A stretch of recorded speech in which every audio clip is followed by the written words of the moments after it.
Hello everybody, so I have some news. I got a job at Barnes Noble. Ever since I got into reading in middle school, I saw myself working at a bookstore. And years have gone by. My first job was at a movie theater, and I was even debating whether or not I should apply for that job or apply for Barnes Noble, but I decided to go with the theater and I ended up getting that job, so I didn't even know if I would have gotten the job at Barnes Noble in the first place. Ever since I first started reading in middle school, I always wanted to work at a bookstore, and now I finally do. Not just any bookstore, my favorite bookstore, Barnes Noble. So I wanted to do a little bit of a story time because I'm just reaching the second week of working at Barnes Noble. But this all happened in one day, so it's not really a bunch of stories, it's just one collective work shift that just stuff happened to me, and I felt like I wanted to share it with you guys. This happened yesterday, so I'm working at the customer service desk. I'd already been working there with a few other employees in the past, and so I felt like a little more comfortable. Not like so much of a newbie, even though I still am, but I felt like I could at least help people mostly. Still parts of the store I'm not familiar with just because I forget where they are, because normally the only section that I go to is the YA section. Not surprising. I'm helping this customer, I start helping her, and she wants to order some books online. I've only ordered books online for a customer once. Just as I'm starting to help her, I get a phone call on the Barnes Noble phone. Like ordering a book online, I only have answered a phone call twice.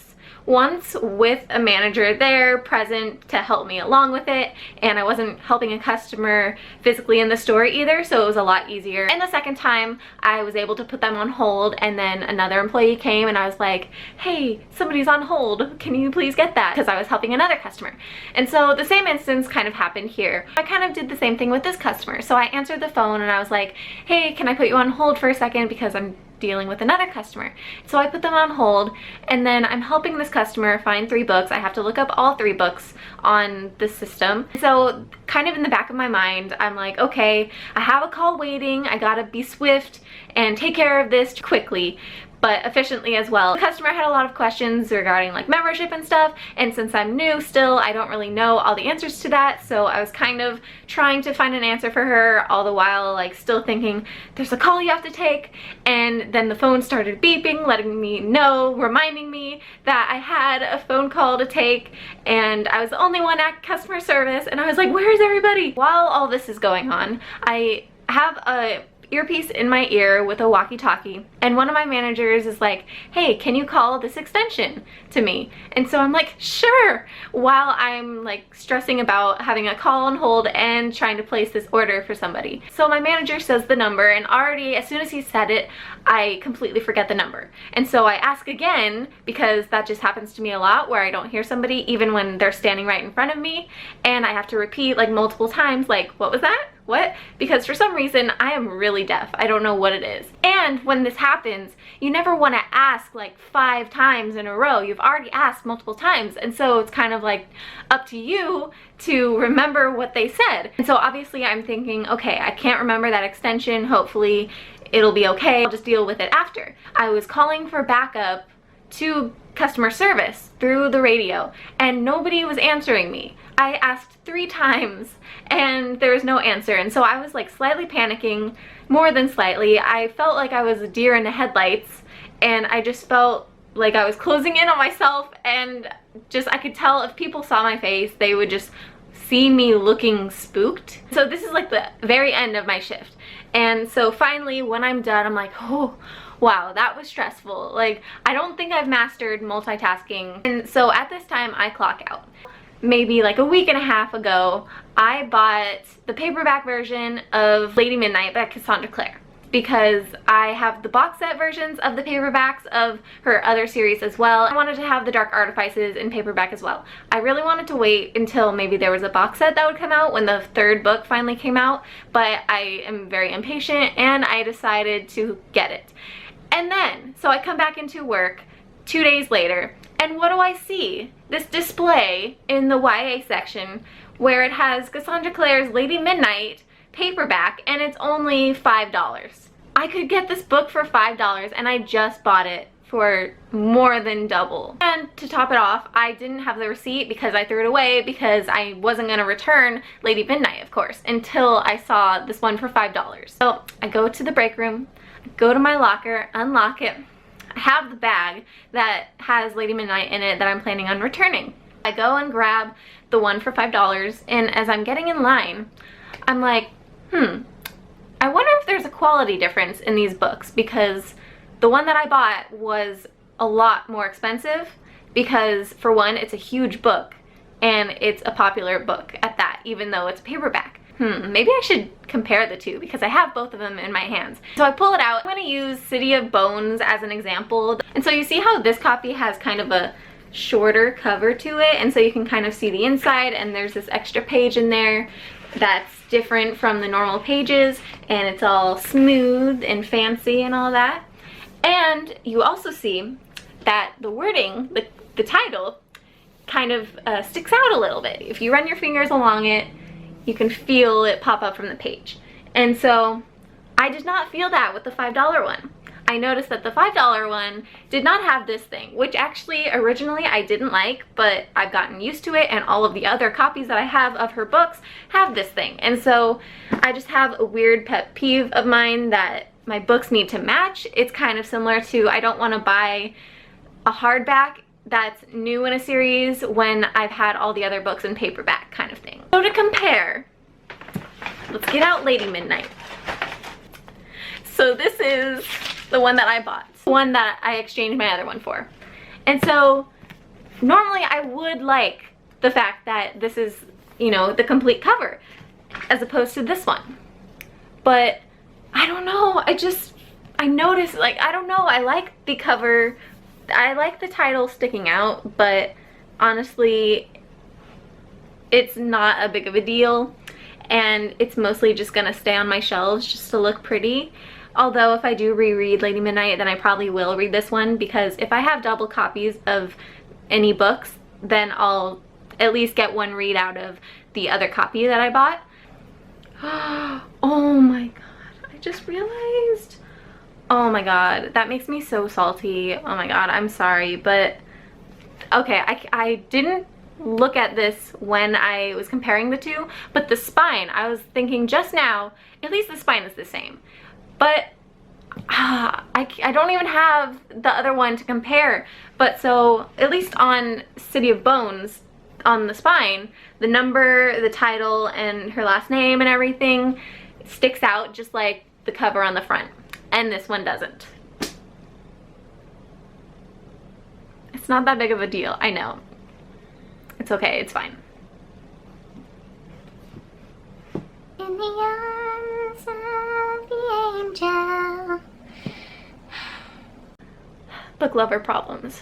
To round out my story time, so I'm driving home. I have spent a little time in the store browsing after my shift, and then I drive home. Literally, as I turn the car off, I get a phone call, and I'm like, who is this? This better not be those random recording people calling from New Jersey again, because in this last week, I have been getting so many like recordings because I'm on some list, and these people keep calling from different numbers, so every time I block them, a new number calls me. And I'm salty. Like literally, when I would be sleeping in the morning, I would get 2 or 3 phone calls while I'm sleeping, before the day even starts. So I answer the phone, right? And I'm like, hello? And they're like, is this Sydney? And I say, yes, this is Sydney. And they're like, hi, this is blah blah blah from Barnes Noble, and would you be able to come into work tomorrow? And I'm thinking, I had 2 days, I had 2 days off. Honestly, I don't mind because it ended up just being a 4-hour shift, but I did have to get up early, but it was good because I wanted to film this video anyway, and so it gave me an excuse to get ready, because I hate getting ready to post videos. I mean, I don't want to look like death when I film, but like, getting ready is so much work. So that was just a great day, a great shift, right? And this is just a general thing I have to say about working at a bookstore, particularly one that you buy a lot of books at and other merchandise. It has been so hard not to buy everything I see. The Lord has tested me because I am surrounded by books all day. I'm shelving books. I get to help people look for books. I get to put little knick-knacky things on the shelves, and I see stuff and I'm like, oh, I don't need that, but I want it. But the problem is I don't have any money. That is because I haven't been working for a while. The last time I worked, I think, was January. So more than half a year has gone by since I've worked, and more than half a year has gone by, and I've been spending money on clothes, books, food, gas, school, everything. And so I was really low on money. I still am, but it does help a lot to have a job again.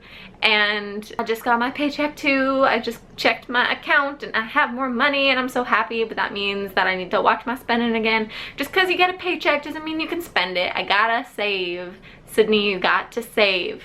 But I literally have no self-control.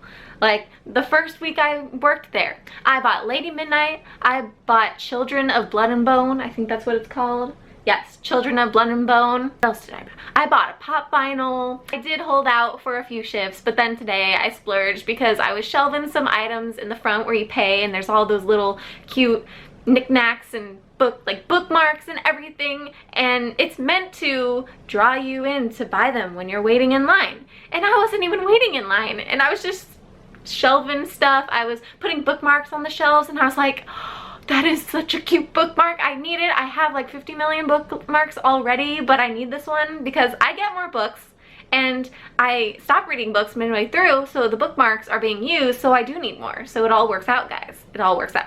Look at these beautiful things that I just bought today. I have a problem, but it's okay. It's not a problem. I bought 3 bookmarks. This is kind of turning into like a mini haul, but it's not a haul. It's not a haul. So, but it might as well be because I have so much stuff. So I bought these 3 bookmarks. What? It's stuck. Okay. So I got these 3 bookmarks. So these 2 are Harry Potter. This one says, I solemnly swear that I am up to no good. And this one says, who cares? I mean, it's sort of exciting, isn't it? Breaking the rules. Oh, these are so cute. I've never seen these before, so I think they're pretty new. And then I got this bookmark. It says, you're the friend everyone wishes they had. Oh, I didn't actually get this bookmark because of the saying. I got this bookmark because it had pretty stuff hanging. The tassel was really pretty, and it had pretty beads and the colors. And I have one other bookmark that's like this, and it's kind of problematic to use because the metal kind of just like whoop, to the bottom of the book, even though there are tassels. But I just got it because it was pretty and I could take photos of it, even though I'm not going to take photos because I'm lazy. Well, I wasn't even planning on getting this, but I saw it. I saw it when I was looking at all the other bookmarks, and I was like, this is so cute. I need to get it. And so it's a little set of book plates. So if you open it, they're little stickers that you can put in your books, and it says from the library of, or oh, it all says the library, from the library of. This thing says, you can't get a cup of tea big enough or a book long enough to suit me. Well, just replace the tea with coffee and then I'm set. And you open it up and there's more.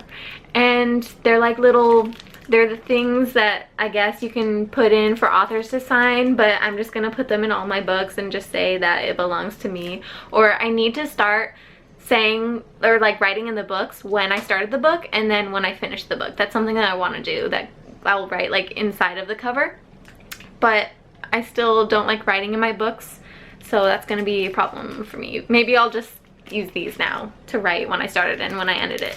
But it's so cute. And the last thing that I got today, which I am always so excited for, and so this item I get annually, and you might be wondering, like, what do you get annually, except besides books? But so look at it, it's a Disney calendar for 2019. And I know it's the middle of September, but I'm gonna need it in 2019. It's better to be prepared than to get one at the last minute. Or they may be sold out by 2019 and I'll be stuck without a cute Disney calendar. And so every year I get one of the Thomas Kincaid Disney calendars, and the illustrations are so amazing in this. Like, I don't know if you can see all the ones on the back, but Each month is a different Disney movie, and it's super like beautiful paintings. And for somebody who loves Disney so much and who also loves art so much, it's just like the perfect calendar for me. And so I actually already have one up on my wall right now that's for 2018, and so I will be ready. I'm coming for you 2019. I think that's it for today's story time video slash haul slash life update slash rant, maybe. I had fun. This is something that's really different from what I usually film. We'll see how it turns out. I talk really fast and I run off on tangents a lot. Thank you guys for listening to my story about how it's been working for Barnes & Noble so far. This doesn't like reflect anything on Barnes & Noble. This is just my personal experience. I'm not saying that it's like not a good environment to work in. It's just me personally. I'm a shy person, and it just takes me a second to kind of like calm down and not be anxious and stressed about something very easily. And so this was just kind of my experience of working at a new job for the first week. So I hope you guys enjoyed it. I'll see you guys next time. Bye.